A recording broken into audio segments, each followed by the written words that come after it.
사도신경으로 우리 신앙 고백하겠습니다. 전능하사 천지를 만드신 하나님 아버지를 내가 믿사오며 그 외아들 우리 주 예수 그리스도를 믿사오니 이는 성령으로 잉태하사 동정녀 마리아에게 나으시고 본디오 빌라도에게 고난을 받으사 십자가에 못 박혀 죽으시고 장사한 지 사흘 만에 죽은 자 가운데서 다시 살아나시어 하늘에 오르사 전능하신 하나님 우편에 앉아 계시다가 저리로서 산 자와 죽은 자를 심판하러 오시리라. 성령을 믿사오며 거룩한 공회와 성도가 서로 교통하는 것과 죄를 사하여 주시는 것과 몸이 다시 사는 것과 영원히 사는 것을 믿사옵나이다. 아멘. 은혜가 풍성하신 하나님, 새 주간에 첫날을 주님 앞에 나와 예배 드림으로 맞이하게 하시니 감사합니다. 오늘도 주님이 허락하신 은혜로 충만한 날 되게 하여 주옵시고 또 이 한 주간도 주님 사순절 묵상하며 지낼 수 있도록 우리의 마음이 주께로 향하게 도와주시옵소서. 오늘도 마음의 소원 가지고 주께 나왔사오니 기도할 때마다 들어 응답해 주시고 이루어지는 것 볼 수 있도록 영광 내려 주옵소서. 하나님 아버지, 오늘도 주의 백성들 건강하게 지켜주시고 육체적으로 참으로 부족한 그리고 어려운 주의 백성들에게 회복과 치유가 있게 도와주시옵소서. 하나님 아버지, 또한 감기에 걸리지 않도록 도와주시고 또 세상의 많은 질병 가운데 고통당하는 죄 백성들도 있사오니 병상마다 은혜 내려 주옵소서.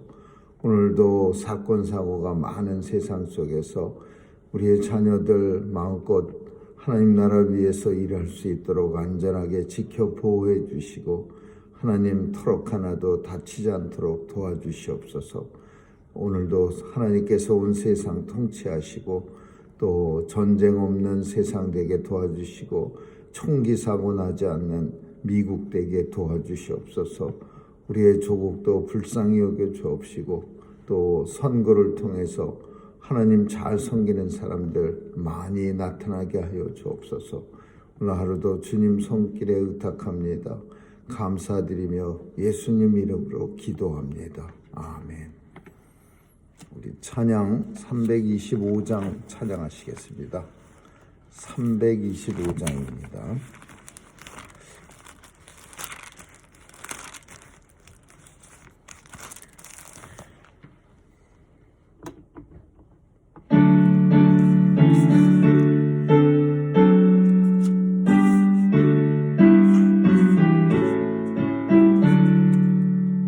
주 예수 대문 밖에 기다려 섰으나 단단히 잠가두니 못 들어오시네. 나 주를 믿노라고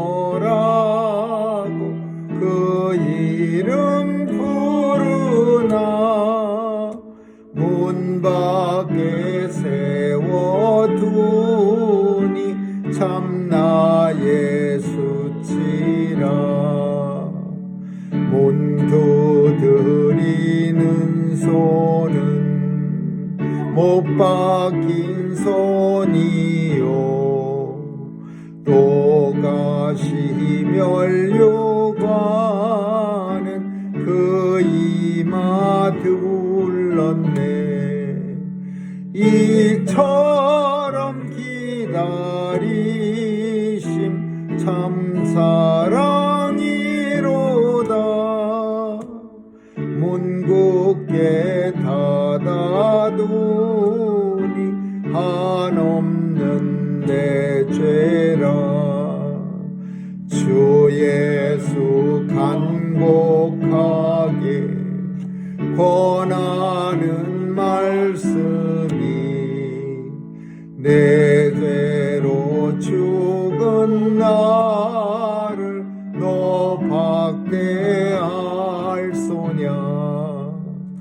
나 죄를 회개하고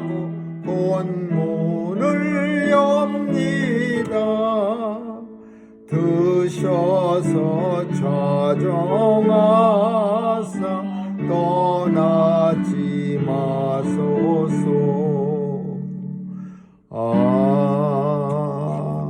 아멘.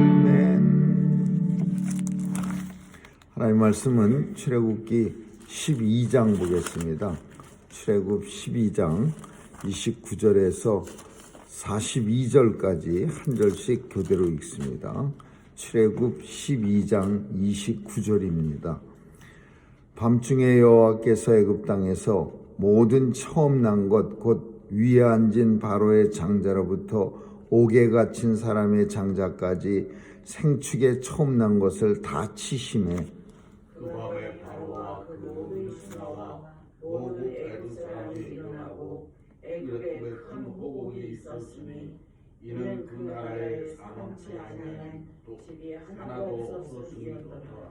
밤에 바로와 모세와 아론을 불러서 이르되 너희와 이스라엘 자손은 일어나 내 백성 가운데서 떠나서 너희의 말대로 가서 여호와를 섬기며 너희의 말대로 너희의 양도 소돔으로 하고 나를 위하여 축복하라며 애굽 사람들은 말하기를 우리가 다 죽은 자가 되었도다 하고 백성을 재촉하여 그 지경에서 속히 보내려 하므로 백성이 발견되지 못한 반죽 담은 그릇을 옷에 싸서 어깨에 매니라. 이스라엘 자손이 모세 말대로 하여 애굽 사람에게 은금 패물과 의복을 구하매 여호와께서 애굽 사람으로 백성에게 은혜를 입히게 하사 그들의 구하는 대로 주게 하시므로 그들이 애굽 사람의 물품을 취하였더라. 이스라엘 자손이 람셋에서 발행하여 숫곳에 이르니 유아 외에 보행하는 장정이 60만 가량이요 중간 잡족과 양과 소와 신이 많은 생축이 그들과 함께 하였으며 그들이 가지고 나온 발교되지 못한 반죽으로 무교병을 구웠으니 이는 그들이 애굽에서 쫓겨남으로 지체할 수 없었음이며 아무 양식도 준비하지 못하였음이었더라. 이스라엘 자손이 애굽에 거주한 지 430년이라. 430년이 미치는 그날에 여호와의 군대가 다 애굽 땅에서 나왔은즉 이방은 그들을 애굽 땅에서 인도하여 내심을 인하여 여호와 앞에 지킬 것이니 이는 여호와의 밤이라.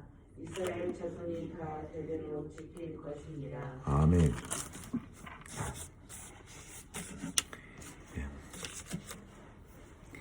바로 앞에 모세와 아론이 가서 장자가 다 죽을 거라는 하나님의 말씀을 전합니다. 그런데 어쩌면 바로는 콧방귀를 꼈을지도 모릅니다. 어떻게 애굽 사람하고 이스라엘 사람들이 섞어 사는데 하나님의 백성만 살고 그리고 애굽 사람들의 장자와 애굽 사람들이 가지고 있는 가축들의 초태상은 죽는다는 말을 바로는 정말 믿지 않았을 겁니다. 하나님의 말씀이 하나님이 많은 9가지의 그 놀라운 재앙들을 애굽에 쏟아 부었습니다. 그럼에도 불구하고 매 재앙마다 바로의 마음은 참 하나님이 이렇게 무서운 분이구나. 이제 그만 스탑하고 이제 애굽 사람들 속에서 가나안 사람, 이스라엘 사람들 내보내야겠다. 이렇게 생각하는 게 아니라 매 재앙마다 바로의 마음은 강팍의 도수가 점점 심해졌습니다. 그래서 처음에는 조금 강팍하다가 이제 2번째, 3번째, 4번째 되면서 아주 이제는 돌덩이 같이 마음이 강팍해졌습니다. 한번 해볼 때까지 해보자. 어차피 우리가 흔히 하는 말로 죽기 아니면 까무러치기인데 해볼 만은 해봐라. 그러면서 하나님을 상대로 마음을 강팍해야 했다는 거는 그건 죽으려고 작정을 한 거죠. 근데 마지막 재앙은 참 그거는 좀 웬만하면은 사람들이 숫자는 나와 있지 않았지만 애굽에 얼마나 많은 사람들이 살았겠습니까? 애굽에는 애굽 사람만 산 게 아니라 오늘 본문에 있는 것처럼 중다한 잡족 이렇게 표현했는데 많은 이방 사람들을 애굽에서 뭐 쳐들어가서 점령하면은 그 지역 사람들을 데려다 놓는 거예요. 그리고 또 애굽이 먹고 살만하니까 주변에 가난한 족속들은 또 애굽으로 자발적으로 이민 오기도 하고, 그러니까 애굽이 애굽 사람만 사는 게 아니라 중다한 많은 잡족들이 모여 사는데 그 잡족들 장자도 다 죽는 거예요. 그러니까 참 끔찍한 일이, 믿기지 못할 일이 나타난 거죠. 하나님의 백성들은 터럭 하나 다치지 않고 이방 사람들은 모조리 죽는다. 이게 어디서 나오는 스토리냐 하면은 요한계시록에 나오는 겁니다. 주님이 다시 이 땅에 오실 때 이제 심판으로 온 세상을 멸망하실 때 사람들은 그렇게 생각할 겁니다. 애굽 사람들이 생각하는 것처럼, 또 애굽의 바로가 생각한 것처럼 온 세상을 심판하는데 뭐 살아남을 사람이 어디 있어? 하나님의 백성이 세상 속에 다 여기저기 섞여 사는데, 여기도 살고 저기도 살고 세상 사람도 다 섞여 사는데 어떻게 하나님이 세상 사람만 골라서 멸망을 안 시키고 또 하나님의 백성만 다 골라내느냐, 그렇게 생각할 수도 있어요. 그러나 애굽 땅에서 분명히 그 일이 일어납니다. 애굽 사람은 다 죽고 하나님의 백성들, 이스라엘 사람들은 다 살고, 그 포인트가 뭐냐? 왜 그런 결과가 나타나냐? 어린 양의 피입니다. 예수 그리스도의 피요. 어린 양, 각자 집에서 키우던 어린 양, 그 양의 피가 좌우 문설주에 그 들어가는 입구에 그냥 발라지는 집마다 장자가 살아남는 거예요. 근데 뭐 본문에는 안 나오겠지만은 이스라엘 백성이라고 다 이 말을 믿었을까 하는 생각은 듭니다. 이스라엘 백성들 중에서도 모세가 너희 어린 양 잡아서 문설주에 피를 바르라, 그러면 죽음이 너희를 피하리라 그랬을 때 아마도 믿지 않은 사람도 있었을 겁니다. 뭐 그게 그렇게 대단해? 그 피 바르는 걸로 인해서 뭐 죽고 안 죽고가 결판이 나겠어? 그러면서 모세의 말을 믿지 않은 사람들은 아마 죽음을 당하고, 장자가 죽음을 당하고 그제서야 가슴을 치면서 통곡을 할 거야. 내가 모세가 전한 하나님의 말씀을 들을 걸. 근데 이런 현상이 언제 나타날 거냐? 심판날에 또 나타나는 거야. 내가 예수님의 성경이 말씀하시는 대로 예수 그리스도를 믿고 예수의 피에 내 몸을 적셔서 받을 걸. 그렇지만 그때 되면은 너무 늦는 거죠. 이미 심판이 끝난 다음에 죽어버린 후에 영원히 죽는 거예요. 죽는 것도. 그러니까 이 하나님의 말씀은 1.1핵이라도 헛되이 여기지 않고 받아들이라는 그런 경고가 될 수 있는 거죠. 온 애굽 땅에 한 사람도 죽지 않은 사람이 없었다. 온 애굽에 다 죽었어요. 가축도 죽고 장자도 죽고, 높은 사람 바로의 장자부터 또 낮은 사람, 감옥에 갇힌 죄인의 장자까지, 그리고 모든 가축의 초태생들이 다 죽었어요. 그러니까 이 얼마나 끔찍하겠습니까? 온통 이 집도 호곡소리, 저 집도 통곡소리, 저 집든 아들 딱 하나 있는 집에 아들 죽은 집은 호곡이나 통곡이 아니라 까무러쳤겠죠. 그냥 기절해갖고 죽을 듯이 울어댔겠죠. 그러면서 애굽 백성들이 누굴 원망했겠어요? 바로를 원망했겠고, 그 다음에는 같이 살고 있던 이스라엘 백성들이 미워졌겠죠. 저 바로가 말을 들었으면 괜찮았을 텐데, 저 이스라엘 백성들이 저게 우리하고 같이 살아서 이런 일이 생긴 거예요.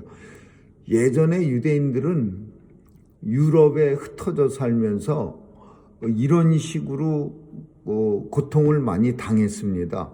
우리가 아는 것처럼 패스트 같은 흑사병, 쥐가 옮기는 전염병이 유럽에 창궐했을 때 어떤 지역에서는 유대인들이 우리하고 같이 사는 바람에 이런 병이 우리에게 옮겨졌다. 그래갖고서는 유대인들을 동네에서 잡아내갖고서 마치 히틀러가 유대인을 잡아서 죽이는 것처럼 그런 식으로 어마무시하게 죽었다고 합니다.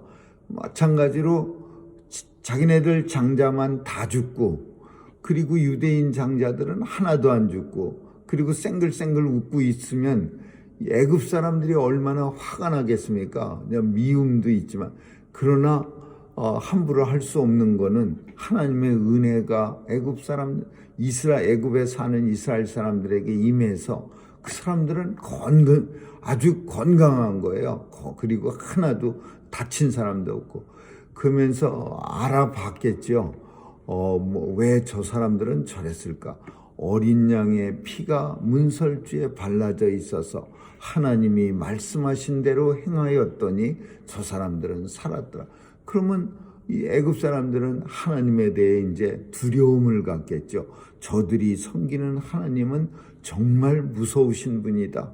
빨리 저 이스라엘 사람들을 원하는 대로 해주자. 그러면서 본문에 보니까 애굽 사람들에게 은혜를 끼쳐서, 그러니까 이스라엘 사람들이 해달라는 대로 다 해주도록 하나님이 허락하신 거예요. 근데 그게 은혜를 끼친 게 아니라 어쩌면 이런 환경 속에서 뻗대는 사람이 누가 있겠습니까? 자기도 장자. 이 세상에 장자가 없는 사람은 하나도 없어요. 아들 하나만 애를 하나만 낳았어도 그게 장자니까, 장자가 없는 사람, 모든 사람이 다 죽었다 그 얘기예요. 모든 가정이 한 사람쯤은 죽었다 그 얘기예요.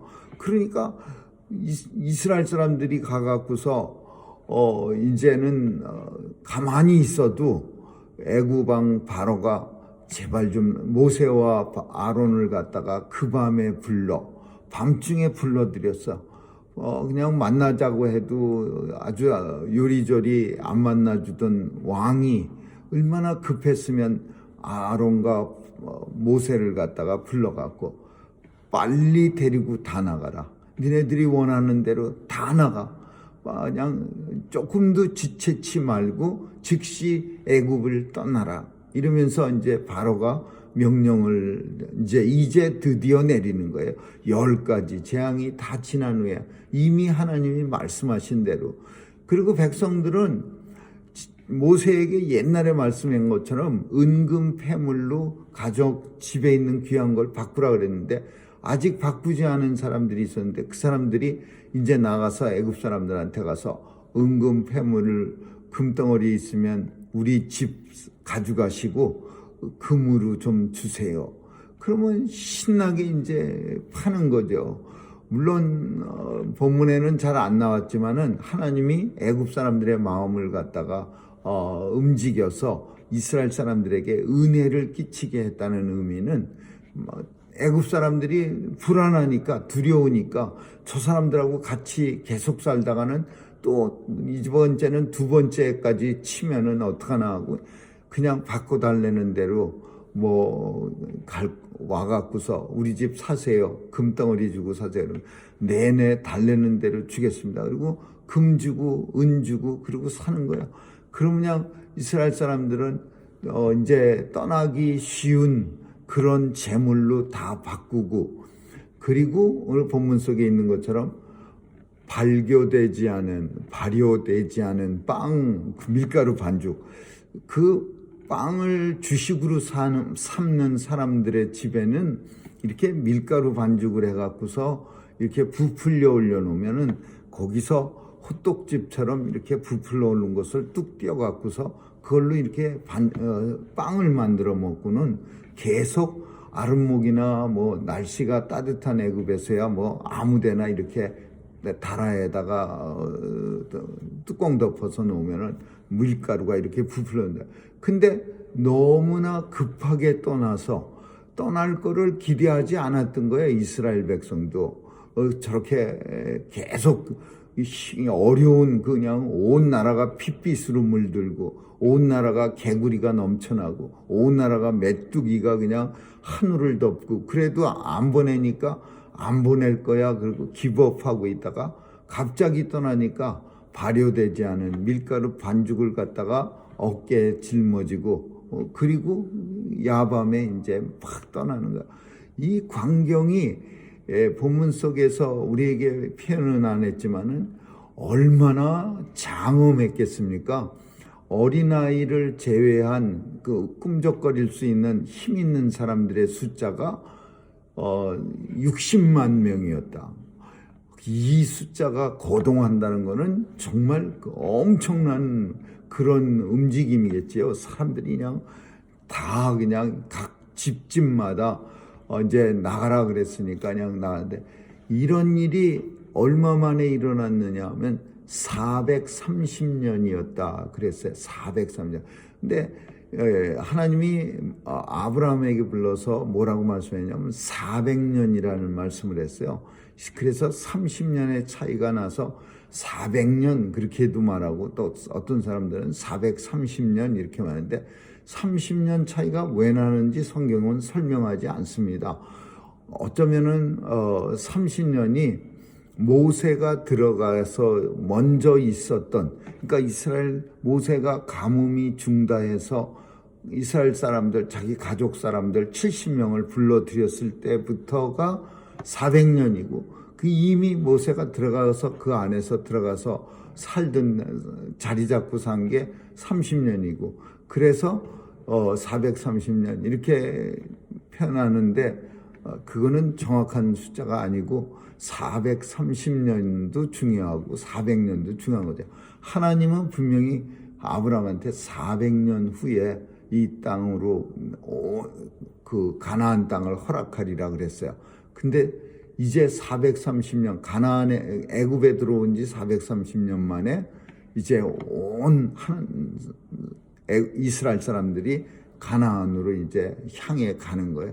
저벅저벅 그 밤중에 그냥 어깨마다 그 밀가루 반죽을 들쳐 있고, 그리고서는 유월절을 지키느라고 양을 갖다가 급하게 옷을 입고서는 막 그냥 허리띠를 메고 서서 신의 신을 신고 꺾이지 않은 어린 양을 삶아 먹지도 않고 불에 구워서 쓴나물과 무교병을 같이 그렇게 먹으면서 이제 출발하는 그런 놀라운 역사가 나타나게 됩니다. 이것은 구원받는 백성들의 뭘 예표하느냐? 우리는 가나안 땅으로 우리도 언젠가 들어갑니다. 그 가나안은 하나님 나라를 상징하고 있어요. 그리고 그 가나안에 들어갈 때 세상 사람들과 하나님의 백성들이 구별되어지고, 그리고 그 가나안에 들어가는 사람들의 특징, 하나님 나라로 들어갈 수 있는 사람들의 특징은 물론 첫 번째는 어린 양의 피입니다. 그 피가 있어야 이 땅에서 죽음이 피해가고, 그리고 가나안 땅에 들어갈 수 있는 그 자격을 얻는 거고, 두 번째는 여기 본문에 발효되지 않는 빵, 은금, 폐물 이런 내용들은 준비한다라는 거예요. 준비한다. 그 지혜로운 열처녀 비유에서 신랑이 올 때 환하게 등불을 켜고 맞이할 수 있도록 지혜로운 신부들은 기름을 준비해서 불을 떼고 있습니다. 근데 어리석은 처녀들은 그냥 펑펑 늘어져 자다가 신랑이 올 때 등불을 켜려고 하니까 불이 들어오질 않아요. 왜? 기름을 준비하지 않았어. 그래갖고서는 다른 준비한 처녀한테 가서 미안하지만 날이 밝으면 내가 사다 줄 테니까 기름 좀 쉐어할 수 없습니까? 그러니까 나도 귀하게 구했는데 지금은 줄 수가 없다. 그래갖고서는 그 지혜로운 처녀들은 불을 켜고 신랑을 잘 맞이했는데, 그 어리석은 처녀들은 아무것도 준비 안 해놓고 버티고 있다가 결국 신랑이 오는 날 쫓겨나서 음부에서 이를 갈미 있으리라. 그런 하나님 말씀이 있듯이 잘 준비한 사람들은 쉽게 가나안 향해 가지만 준비되지 못한 사람들은 무슨 하나님 말씀을 제대로 믿지 않고 자기 나름대로 혼자만 맨날 생각하다가 하나님이 어린 양의 피를 발라서 뭐해, 혹은 잘 준비해서 은금 폐물을 만들긴 뭘 만들어, 이렇게 생각한 사람들은 본문 속에는 불쌍한 사람들의 이야기가 나오지 않지만 이스라엘 사람들이 다 모세의 말을 듣고서 그 떠날 준비를 아주 착실하게 한 그런 사람들만 있었겠습니까? 어떤 사람들은 그냥 막 떠나갈 때 제대로 준비 못해서 정말 힘들고 어렵고 그런 부끄러운 모습으로 잘 준비된 사람들을 쫓아가는 그런 사람들도 있었던 겁니다. 아무쪼록 이 본문이 말씀하시는 거에 예표처럼 마지막 날에 주님 나라 들어갈 수 있는 그런 준비를 어린 양의 피와 그리고 잘 준비된 성령의 기름을 준비할 수 있는 성도들이 될 수 있기를 주님의 이름으로 축원합니다. 기도하겠습니다. 좋으신 하나님 감사합니다. 오늘도 주님은 우리에게 때가 이를 때에 하나님 나라로 들어가는 방법과 하나님의 말씀을 주십니다. 잘 준비된 지혜로운 처녀들처럼 어린 양 예수 그리스도 이 땅에 오실 때 신랑으로 맞아들일 준비 잘할 수 있도록 도와주시옵소서. 감사드리며 예수님 이름으로 기도합니다. 아멘. 주기도문으로 마치겠습니다. 하늘에 계신 우리 아버지여, 이름이 거룩히 여김을 받으시오며 나라에 임하옵시며 뜻이 하늘에서 이룬 것 같이 땅에서도 이루어지이다. 오늘날 우리에게 일용할 양식을 주옵시고 우리가 우리에게 죄 지은 자를 사하여 준 것 같이 우리의 죄를 사하여 주옵시고 우리를 시험에 들게 하지 마옵시며 다만 악에서 구하옵소서. 대개 나라와 권세와 영광이 아버지께 영원히 있사옵나이다. 아멘.